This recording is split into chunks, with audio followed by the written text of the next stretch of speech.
Satyabama Institute of Science and Technology, Chennai and Sriperumbudur.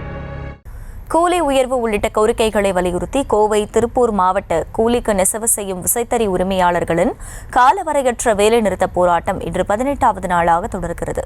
கூடுதல் விவரங்களை செய்தியாளர் ஞானசேகரன் வழங்க கேட்கலாம். ஞானசேகரன், வணக்கம். இவர்கள் என்னென்ன கோரிக்கைகளை வலியுறுத்தி இந்த ஆர்ப்பாட்டத்தில் ஈடுபட்டிருக்கின்றனர்? முழு விவரம் என்ன?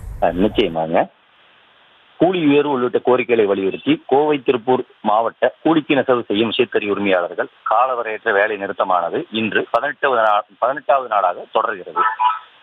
கடந்த 2022ஆம் ஆண்டு ஏற்படுத்தப்பட்ட ஒப்பந்த கூலியிலிருந்து குறைக்கப்பட்ட கூலியை முழுமையாக வழங்க வேண்டும் என்றும், ஒப்பந்த கூலியை குறைக்காமல் வழங்கும் வகையில் சட்ட பாதுகாப்புடன் கூடிய புதிய கூலி உயர்வு ஒப்பந்தம், ஆண்டுக்கு 6% மின்கட்டண உயர்வு உள்ளிட்ட கோரிக்கைகளை வலியுறுத்தி தற்போது போராட்டமானது நடைபெற்று வருகிறது.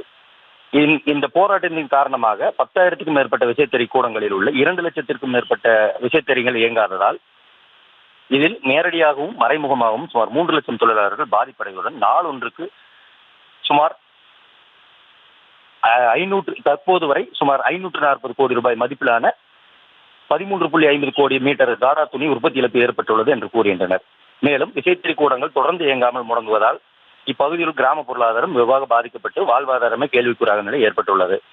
இதற்கிடையே கடந்த மாதம் விசைத்தறியாளர்கள் உண்ணாவிரதத்தை அறிவித்திருந்த நிலையில் இரு மாவட்ட ஆட்சியர்கள் பேச்சுவார்த்தையை ஏற்று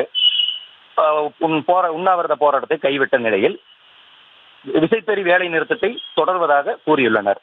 தற்போது 18 நாட்கள் ஆகியும் இன்னும் பேச்சுவார்த்தை மீதும் நடைபெறாததால் இன்றும் விசைத்தறியாளர்களின் வேலை நிறுத்த போராட்டம் தொடர்ந்து சென்று கொண்டிருக்கிறது. விவரங்களுக்கு நன்றி Gnanasekaran. Satyabama Institute of Science and Technology, Chennai and Sriperumbudur.